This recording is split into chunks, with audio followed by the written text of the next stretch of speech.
Welcome back, everybody, to Neutrality Studies, and today we are joined by my compatriot, the Swiss lawyer and behavioral analyst, Marianne Volonté. Marianne, welcome. Thank you. Thank you, Pascal, for having me. I'm really thrilled. And I'm glad that you said yes, because you do something very interesting in your daily work, which is you have created a test for personality analysis, trying to typify people. And I thought I would like to talk to you about the European leadership, which at the moment is really difficult to understand why these people, especially on the EU level, but also on the level of Germany and France and Italy and so on, have been disobedient with, so obedient with the United States. What are your thoughts about, from your research, your background, about the current league of leadership in Europe?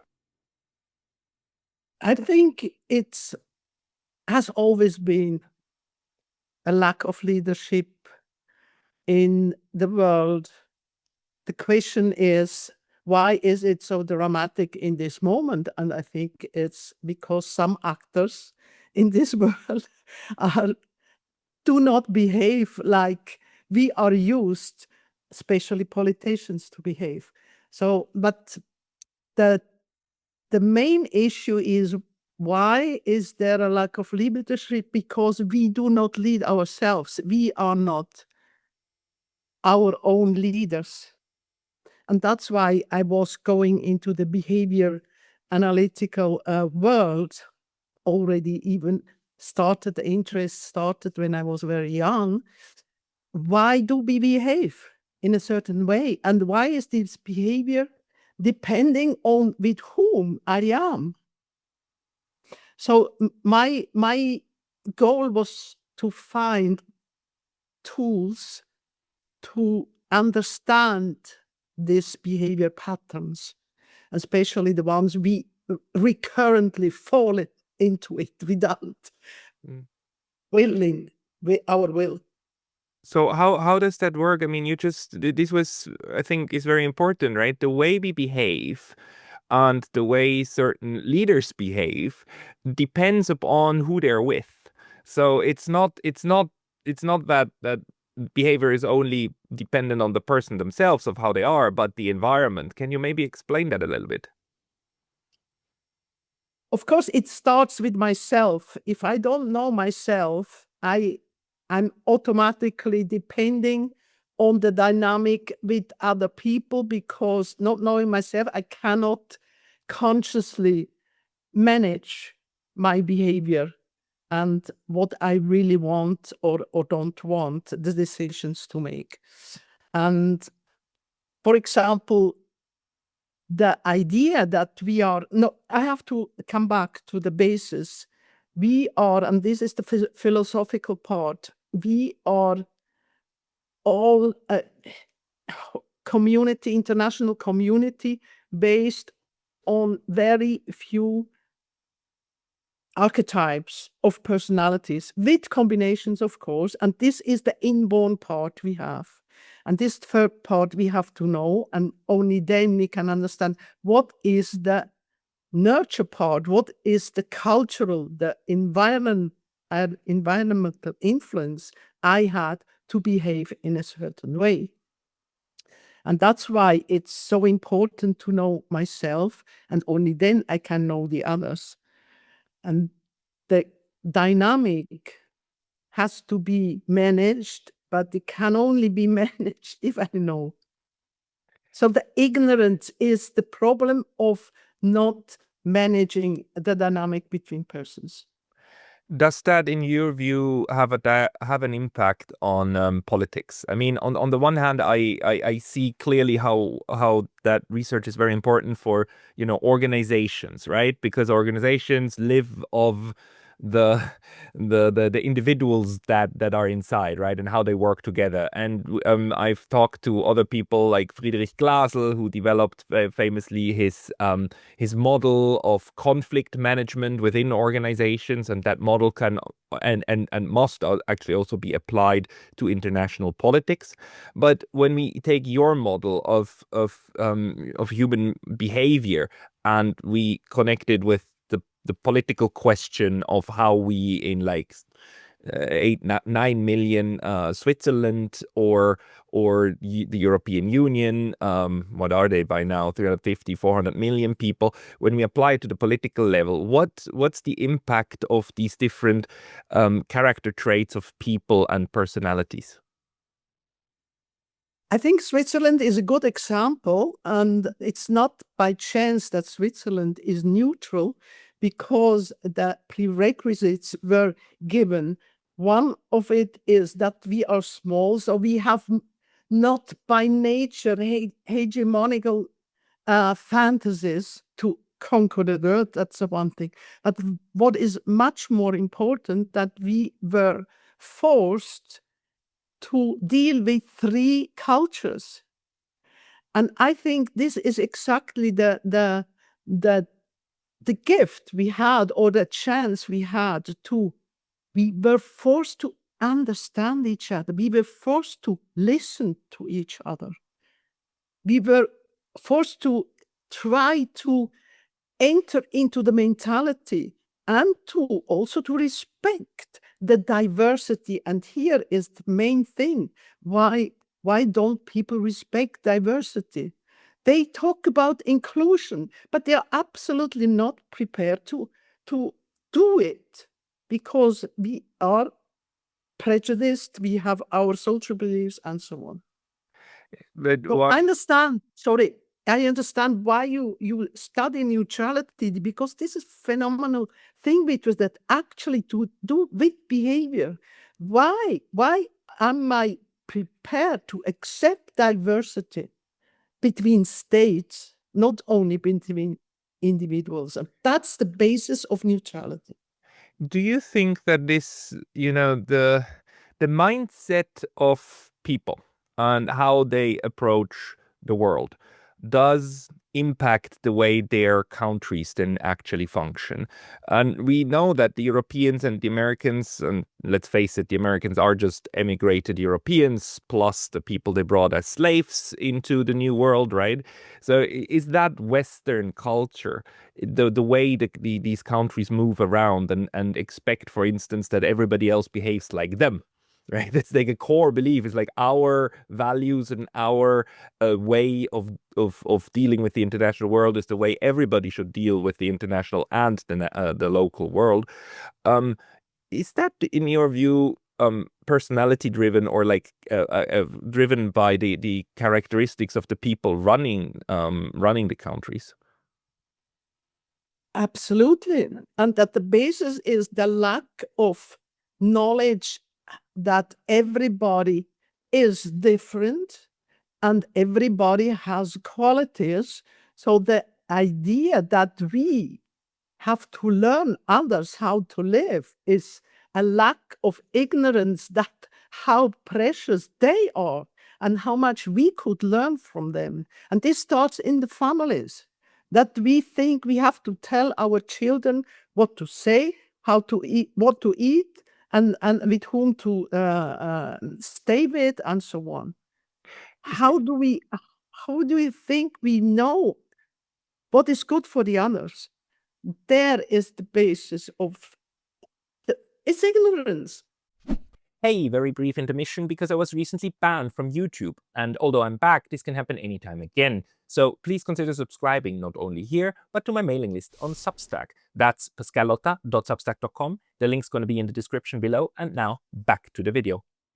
Yeah, but we've had that for a long while, right? I mean, if you Yeah. think about the discussion or this depictions in the 19th and early 20th century of white man's burden having to teach the rest of the world how to behave and how to be a civilized part of the civilized world. I mean, these expressions and still just a couple of decades ago were perfectly acceptable, right? Only recently we have come to realize that maybe that's a little bit condescending, but that realization hasn't even sunk in with everybody yet. Where's that coming from? I think there were always other voices also in the past, but they did not command the world. Mm. That's the point. Who commands the world? The world is commanded by persons who are very much convinced that what they think and do is the right thing. Mhm.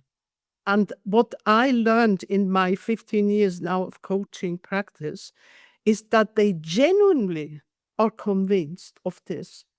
It's not because they are arrogant, they really think that is right what they think, but not only that this is right, but it is right for you and for everybody. They genuinely believe this. So the others have to say, hello, no, I don't agree with you. I don't want to live like this. I think this is where it gets really interesting. Like, what type of personality makes it to the top? There's this theory, or there's research. I haven't read it myself, but I've heard about this research that looks at psychopathy, like people who are who would be, who are clinical psychopaths, a complete lack of empathy, and who have severe character traits that of psychopathy, and that these people disproportionately a lot make it to top positions because in order to thrive in a corporate environment or in a highly competitive environment, these traits just get you further. It's just good if you're a backstabber. If you're able to sell out a friend over the next position in the company, then you will make it to the position and the former friend won't.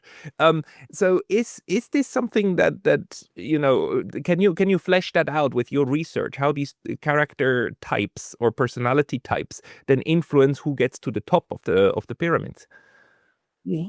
It is exactly, we call them the achievers because these are the innate personalities who thrive to reach goals, and they have to be perfect and so on. And them are the career makers. They are on top of the industry, of the economy, and so on. The point is, as I said, I wouldn't have believed, and the problem is classical psychology says, oh, they have a mental disorder, they are narcissist, or they're clinically, I don't know. No, that's their nature. Mm-hmm. And you cannot change them. That's their basic nature. And we need them. We need people who want to reach goals and don't look right and left and just go. But the problem is, where are the others who say, hey, no, this is not the correct way. This is disregarding this and this interest and so on. There is actually that the others leave them to command the show. So how many basic personality types are there, according to your model and research? So we have the achievers, that really want to get to the top, come what may, and let's not. You're absolutely right. It's a bad habit to pathologize everything in the world because thereby everything becomes a disease and it needs a cure. Let's just accept it that we have it and then deal with it. So, okay, we have the achievers, how much ever hard that is, or hard they fight for it. What are the other types? Then we have, and by the way, the bases are the five fingerprint patterns known since the end of the 19th century by Sir Henry, an English scientist in India, found out, oh, the fingerprint patterns, there are only 5. Really? And they do not change. We know this from the police and the forensic departments on the whole worldwide since more than 100 years. We know fingerprints do not change. And that's why it was possible to deduct certain behaviors based on these 5 patterns. So we have 5 patterns and we have 5 personality types or profiles. And the one is the pleaser, one is the achiever. Then you have the mediator, the enthusiast, and the defender. They are totally different. Some of these, 3 of these 5 are driven emotionally, mainly emotionally. Of course, not only everybody has a brain, but mainly the actions and the behavior is mainly emotionally. 2 are intellectual, mentally driven. So the other ones, correctly you said, where are the other ones? The pleaser. Oh, the pleaser wants peace. They avoid conflict. So they will not be the ones who say, hello. No, they are afraid of the achievers. Well, okay, but they have qualities. We need the pleasers because the pleasers will make sure that we have peace. Then we have the mediators, the mind fuckers, I call them. Why? You laugh, but I was thinking, and I heard a lot of your podcasts, and I said, he must be a mediator. I'm a pleaser. I cannot stand dissonance. I can't stand it. It makes me Now, physically sick. very important, Pascal. There are 26 combinations of this 5. 26. Imagine 26. You can have 2 of these 5 types. You can have 3, 4, even 5. I had 2 persons. They had all 5 of this archetypes.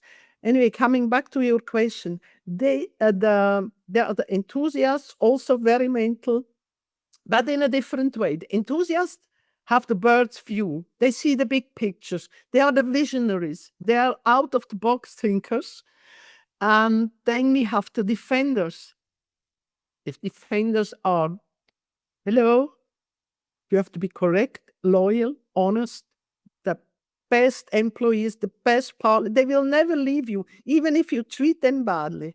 They will not leave you because once they say yes, they will stick to this. Okay. Your loyal followers. Like whatever happens, they will be with you until the bitter end. Yes, to the bitter end. I had a couple 60 years married. She was and she is still alive, a defender, and he cheated on her. 60 years of marriage, she's still with him. She hates him, she bites him, she but she is with him. So anyway, but they have great qualities. They are honest, they are resistant, they are loyal. They they are always there, responsible. They defend yourself, and so on. Okay, coming back. So these others, with all their wonderful strengths and weaknesses. By the way, the whole test is like a SWOT analysis on a personal level. With strengths, each profile has strengths, weaknesses, and then in another equation we have potentials and challenges. Everybody. So this is the philosophical part. Everybody has strengths, weakness, potentials, and challenges. So who do I think I am? I can only learn from everybody, from anybody around me. And this is the problem of our leaders. They think they know. Yeah, but something we've never done, or something that I wouldn't know about, is that organizations or even political bodies try to incorporate knowledge about the different types of personalities into their structure. So we don't have a best practice manual of how to best combine personality types so that you have a successful organization, or so that you have a successful state, right? We still, when it comes to that, we live in even in democracies, we live in a world where the strong wins over the weak, right? Be it at an election, or be it in the in parliament, over who makes most of who's best at creating majorities and whatnot. It's not based upon how do I combine people so that I have a successful team. It's like how to grab power, right? What does this do in your view to well, the way that then organizations, and I count countries into that, how they work? That's exactly the point. And what you say is correct. There are Harvard studies together with Google. They analyzed hundreds of teams. And what was the conclusion? The best teams, even if they have the same education, IT guys, for example, Google's, are when there are different personalities in the team. Mm. We know this, but, and now we come back to what you said, who comes to the top? Who commands? Are the ones who said, we don't need this, we don't need these things. I know what we want. We have, and here are the figures. We have to reach this year, we have to reach this and this level of sales and so on, of turnover and so on. And all the rest is, you just have to work hard. They are not interested in the other people and other views, because they are, and this was the hardest lesson I had to learn. And only since a couple of years, I accepted this. No, it's true. They are genuinely convinced that they do it for you, for the rest of this world, not for themselves. That's I mean, that's a question I had for a long time. Do these people seriously believe what they say? Do they seriously believe that their approach is the right one, and only their approach is the right one? And you're saying yes, they do. People like Donald Trump, Ursula von der Leyen, Emmanuel Macron, they are absolutely sure of themselves. Well, even if I think people often know that they perhaps are not right, and I would do it differently, but they don't have the courage and the energy and the guts to say, stop, this is not what we should do. I mean, you mean Because the leaders themselves? They depend, it's like a chain. They depend on this mechanism. They depend on this, on their position. They have a family. They have to pay the bills every day. They need the income at the end of the month. They need a salary. You mean the achievers, or you mean the people around the achievers? The others who do not say, stop it. We should do it differently. Listen to this or this person or that person, or let's analyze objectively, like the mediator, said, let's analyze this. Something is wrong here. Why do we make a war when we are economically bankrupt? What is the logic in this? We don't have money to invest into schools, into health, into industry, but then we have money to go to make war. But does this actually does the personality type, or like the combination of people's personality types, does it impact how these people perceive reality? Is like, do different personality types perceive reality differently? Totally different. They have a total, as I said, the mediator, before they have not analyzed everything and pondered on the results and reflected on that, they do not talk and they do not act.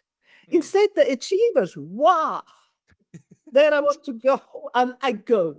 Before any analysis. So they act upon preconceived notions. I mean, they must have a ground for doing something, right? Well, I mean, nurture is important, how they grow up, their mentality, you know. I mean, a Swiss is different from an American in general. Huh? So everything comes in, but the basis is the way of the mindset and how this influences on my behavior. And as you correctly say, they don't think they go. Of course, they think, but this is all in view or with connected with their goal. And we have to be number one, and we have to remain number one. So this is Oh, this is personal psychology, right? The field that that you're in, the behavioral studies, right? But at the same time, you also point out how this behavior is not only influenced but depends upon who they work with. So when these achievers meet other achievers and you know, peers, let's say peers, how do they start behaving as opposed to when they work with, like, let's say a defender who they know you know, will do whatever they want? How does the picture change among the achievers?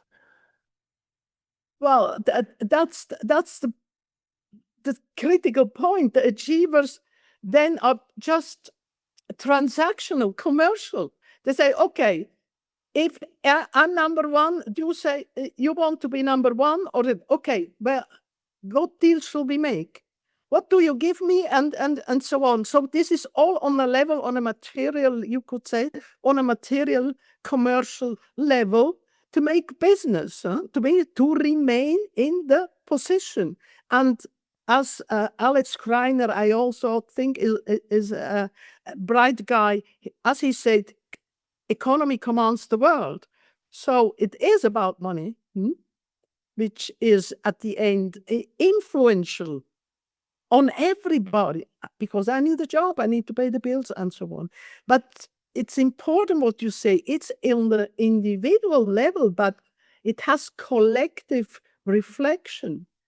It reflects on the collectivity. And there we come back to neutrality, to Switzerland. We have to understand what the French-speaking part wants and how they think. Mm. To To me, one of the main problems of the past couple of years has been the, you know, giving up that exercise of trying to understand how the other works. I mean, most notably with the Russians. Even in Switzerland, there is a large group of people that says, you know, Russia can only be dealt with through confrontation and nothing else. I mean, whoever tries to understand Russia is, I mean, in the German language, we even made up that horrible new word, Putin-Versteher, somebody who understands Mr. Putin. That's now it's a derogative, it's a bad word, it's not a good word. How did that happen to Europe in general, but Switzerland even more so, that we followed that trend of demonizing by default certain groups of people in the international world? lack of confidence. One of you interviewed persons said this. It's a lack of confidence. It's because, as I said before, Europe is bankrupt. We are technically bankrupt. So how can I feel good? How can I be constructive if I don't have self-confidence? And we did this. We did this. We came, all of us, the community. Of course, we have the decision makers. But I remember in the 90s when I did the MBA in Zurich, we had German professors coming in, and we students said, oh, isn't it a bit dangerous that we export our technical know-how to the East? And they said,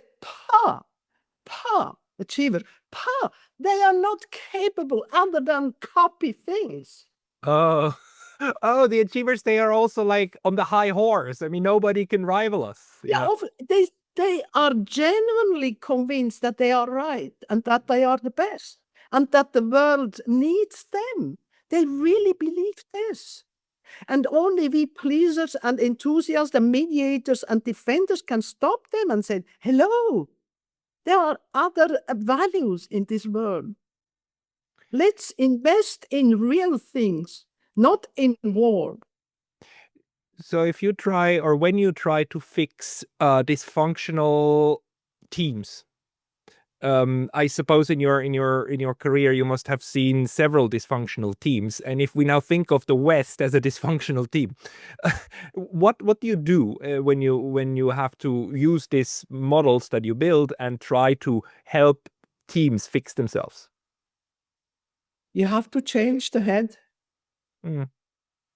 Really, And to change the head, you have to be self-confident and say, I had a very concrete, wonderful case, and a team was integrated. The integrating company set a boss over this team, and it didn't go well.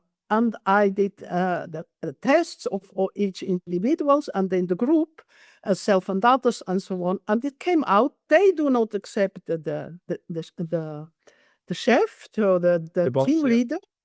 And I said, okay, why don't you manage yourself? This is this is democracy, you know. Why don't you? And in fact, then the management was irritated at the beginning and said, "Oh, we just made nominated him to be the boss of this team. We cannot. We make him. You know, it's embarrassing when we have to change this." And then, yeah, do you want to have people do their job with success and satisfaction? Then you have to let this team manage themselves. And they did it, and it worked perfectly. So the team then exchanged the head, the boss, and it was not exchanged. They managed themselves. They had no boss anymore. I mean, that's very hopeful because, you know, I keep telling my students we are an 8 billion planet and we don't have anyone above us who tells us what to do, right? We are condemned to self-management. Unless you're religious or, you know, believe in aliens, but like this one aside, we are condemned to self-management.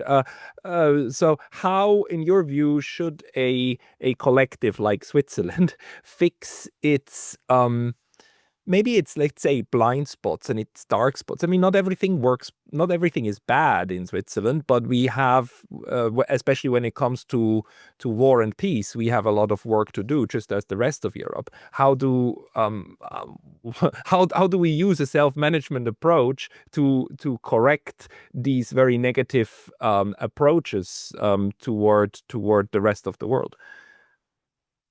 Well, I think the start is in education, of course, in families, in school, to learn children to start to think by themselves and to express themselves and to express their opinion. And this does not happen often because we tell them what to do, and you better listen, otherwise sanctions. You know, this is the classical system. Yeah, so, this is coming back to us right now. I mean, the European Union is sanctioning its own people living in the EU, telling them that this is a disciplinary measure. You didn't do anything illegal. We are just here to discipline you. So this is exactly that kind of mindset of, it is actually an authoritarian mindset, right? I'm right, you're wrong, and I will punish you until you do as I say, or otherwise you have to leave the community one way or another. But the point is that the authoritarian regime is based on lack of confidence and lack of self-respect. Because if I respect myself, I respect the other. Right. And this is the important thing of psychology, to understand that we have to start with ourselves. Yeah. We you know, this is what I hear also from other people on my channel, right? One of the main issues is that the West and our societies at the moment are highly insecure of themselves. I mean, a secure society, Jacques Beau keeps saying that, doesn't need to ban Russia Today and Sputnik. They would know that. Okay, let them read that. I mean, I don't mind. In the Cold War, Soviet newspapers were not banned, not at all. You could buy them at Bern Central Station and Zurich Central Station. They were there. But now we are living through a moment of very high self-insecurity, right? Not just threat from the outside, but insecurity from the inside. Is that one of the problems? Absolutely. And that's what I said with what I experienced in the 90s. We sold out our knowledge, our industrial knowledge to others. And now we bear the consequences. And instead of saying, okay, we did wrong, we made a mistake, we have to restart. We have to build knowledge inside Europe, inside Switzerland, and so on. No. And because by selling out, you mean we just handed it over and said, like, you do it. We didn't just import from you. You do it, and I don't care. Because the profit was much higher. It was out of profit, nothing else. Yeah. So this is where the entire thinking of I'm the best and nobody can ever reach my heights then starts interconnecting with the economy, right? Where you say, like, since I'm already so good, why don't I let the others manufacture the stuff for me, do it cheaper, and then I'll just tell them, produced, manufactured in China, invented in California, manufactured in China. I mean, what was the iPhone slogan, right? That kind of mentality got us into basically a point where we deindustrialized out of. And this is for me, it's a wonderful lesson worldwide, internationally, how arrogance can lead to self-destruction. Yeah. But it's not too late. We can start and say, okay, it was a mistake, out of eagerness, making more money, and so on. We did this. Okay, everybody does mistakes. So let's start to invest in real things. Let's talk to children, to the youth, to teenagers, to students. What would you do? And so that. Sorry, it's just like now I have this question on my mind. So because the one of the problems is that we have these achievers who are also very arrogant, who don't question themselves, who then run the show and make such mistakes. But because they're achievers, they cannot admit mistakes. On the other hand, they have these other character types around them that, for other reasons, cannot really tell them. Do achievers actually, is it one of the characteristic traits that they also try to make others feel stupid or feel incompetent? Is that part of it, or how does it happen that achievers go far and others just remain silent? It's brutal, but they really think that the others are incompetent. Right. But do they try to make them feel incompetent? I mean, this issue of gaslighting. No. It is just like this for them. As I said, they're genuinely convinced that the world needs them, that the family needs them, the company needs them, genuinely. So the responsibility, and we have to stop saying, oh, this is a narcissist, this is a, I don't know what, borderline, and all these diagnoses we just create just damage and negativity. No, why don't I stand up? Why don't I tell my opinion? Mm. That's what we have to ask ourselves. So in a democratic system, and Europe, for all of its mistakes, I mean, to a very large part, still has democracies. It's still made up of democracies. We still do have fundamental rights, even if the EU and others are trying to attack them left and right. But we still have what it takes to express ourselves. So the solution is to just stand up, to just say, like, okay, I accept that the leadership currently has deficiencies, and I will not try to just throw them out. I will try to help them to correct. Exactly. I have ideas, I have perceptions, I have perspectives, but I have to bring them up. And it's valid. In Avatar, third part. I don't watch these films, but my partner told me that at a certain point, the father said to the son, "This is not democracy. This is family." Yeah. And this is so brilliant. This is exactly what happens right from the very first day. We experience this, that the parents are the commanders.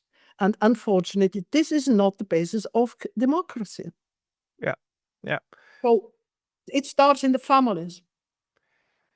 And I see this also, these cultural traits, how they shape us. I mean, usually when you find a group of Swiss people and they try to decide upon something, they very, very, very quickly start to vote.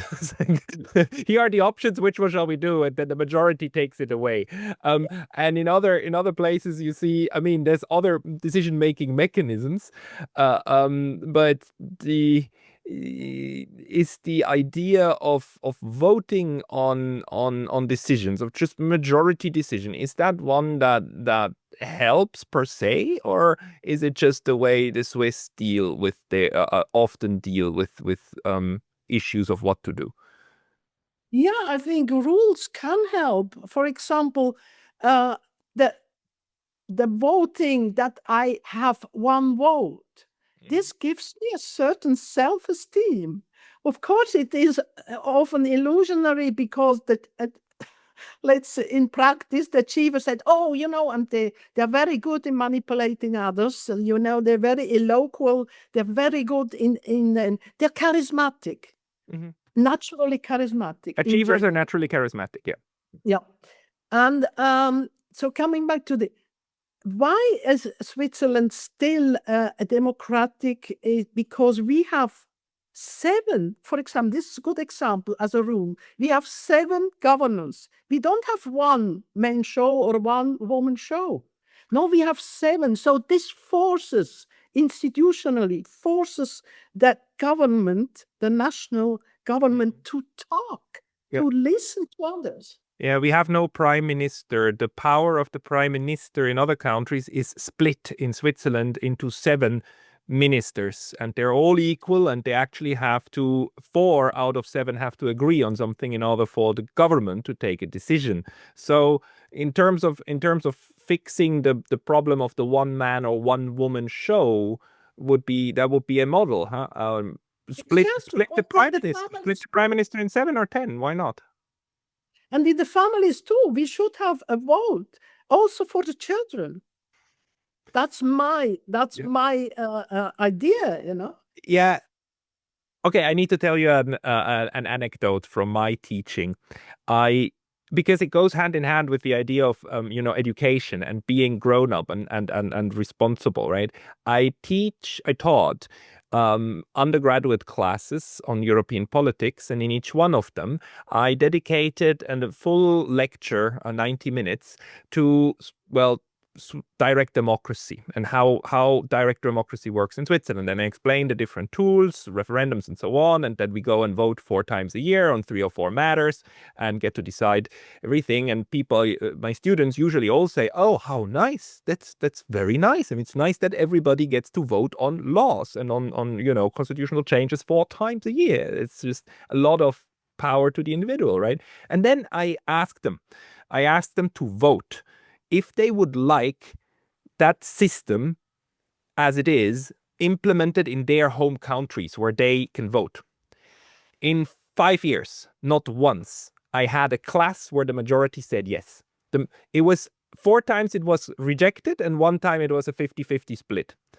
And then I asked them, so why? Why do you like the system, but you wouldn't want it on your own country? And the majority of the answers I got was, this can work in Switzerland where you have a mature population, but in my country, there's so many people who are ill-educated, we would make wrong decisions. But isn't this fascinating? Isn't it fascinating? The idea of they will vote wrong. Lack of confidence. Lack of confidence in the others, confidence in yourself, right? But So there's something, and this is a well-educated group, right, of undergraduate students. They are not the. I mean, they're but it's not surprising, and it's actually an elite behavior, isn't it? Again, to think that I know, but I don't trust the others to know well. Well, I think it is the result, in particular, of the education system, where they are told, yeah, no, you are not mature, or it starts in family. When I separated from the father of my son, we still have a great relationship, but then I was so much criticized that I talked with my 6-year-old son about the conflicts we had and why I would like to have a separation. I was highly criticized by friends and family that I talked with my 6-year-old son about our conflicts. He cannot understand. And he proved instead that he can understand, because once I was lying in bed crying because of due to the failure of this marriage, I felt bad and guilty. He came and said, "Mom, what's the problem?" I said, I'm scared. I'm afraid. I don't know how it will be," and so on.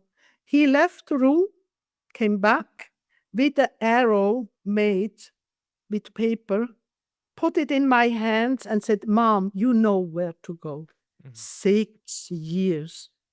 And this was, for me, I was privileged to have this lesson of a 6-year-old boy who told the mother, who encouraged the mother, "You will find a way."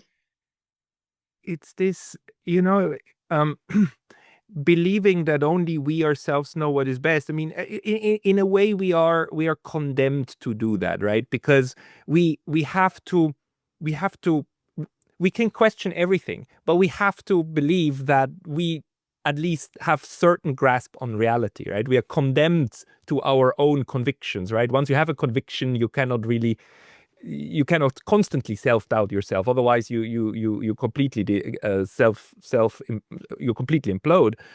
But on the other hand, the idea that others also might be right, that it might not just be black or white, that's also quite important. My students then usually told me, "Oh, look at what happened with Brexit. People voted wrong. They left the EU." I was like, well, let time tell. And the longer the time, the more it doesn't seem like such a bad decision, does it? It's just this. I don't know how to deal with that fundamental problem that on the one hand we have to have certain convictions. On the other hand, there needs to be enough humility to say, like, okay, fine, maybe the others are not wrong either. Yeah, I think this because we lack the conviction and the knowledge that everybody has strengths and potentials. Because if we really let it sink in, then we automatically would consider others' opinion. But the problem is education said you have to know what you want. If you don't know what you want, you are a failure. Do you see? So this is the equation. You have to pretend at least you know what you want, otherwise you are a failure. Why?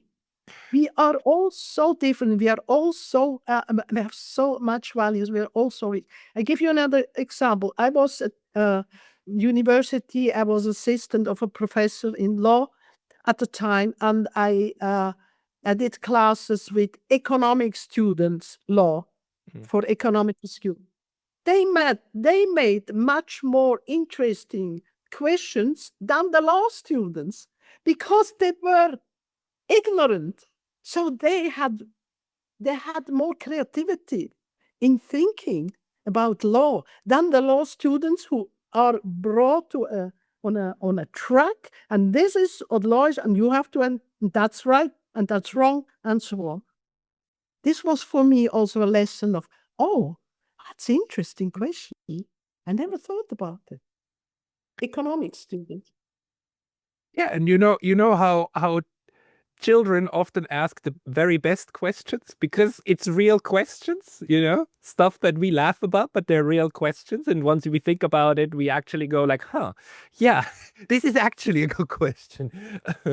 But let's just bring it to come to the end. Let's bring it to the political level again. What would be your recommendation? Let's say, like, we are going now into a phase in which we have to fix institutions, we have to fix the United Nations, we have to fix the European Union or replace it. We have to fix security on the European continent because we don't have security.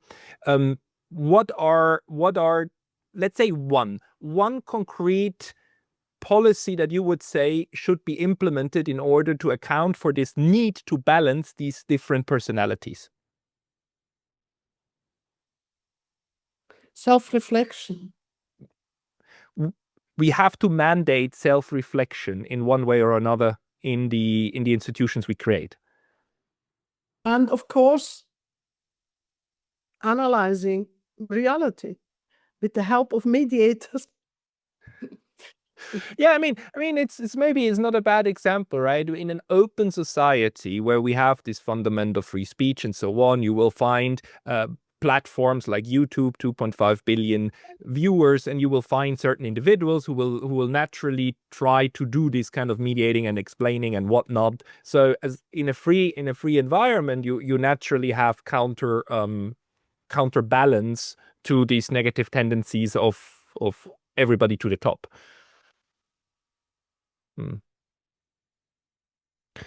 That is very interesting, Marianne. So in a sense, you bring us back to we need free societies to balance. Well, but we can only be free if we know who we are. Yeah. And there is the point. Back to the roots, my roots. Who am I? Isn't it fascinating that we have this? Who am I? The one my parents say. Isn't it fascinating that we have these discussions for 2,400 years? And some people still like, philosophy is for nothing. It all points back to those. I totally agree. You find it in Plato's The Republic and so on, and you find it in the other writings. Marianne, people who want to find you and find your work, where should they go? Well, have a look at mymark.com. Mymark, MYMARQ, not KQ.com. Mymark.com. Find we have, in the meantime, we have 30 educated. I do also education on our tests. You can learn this to adopt it, and we have 30 certified mymark consultants, and we are international. They just had in Singapore to certify my consultants, and I'm happy to expand. I will be in Asia by the way, I have been in Japan also in the 90s. Was very interesting experience, and I will be in Asia in March, and I think the world is so fascinating, and we can learn every day, and that's what makes life great. It does. And one of the things when you do this kind of company consulting, that's also what I realized with, people like Mr. Glasl. If you have a model that works and it actually helps companies and they hire you and then others hire you in order to do that, I mean, it's kind of a proof of success and a stamp of fine real world impact. So I would be very glad if we can use this kind of real world impact on the political level. The question will always be whether the political environment is just as conducive to implementing such ideas, but I'm very glad you're sharing them with us. So thank you for your explanations, and Marianne Volonté, all the best. See you next time. Thank you, Pascal, and again, compliments for your podcast. Thank you.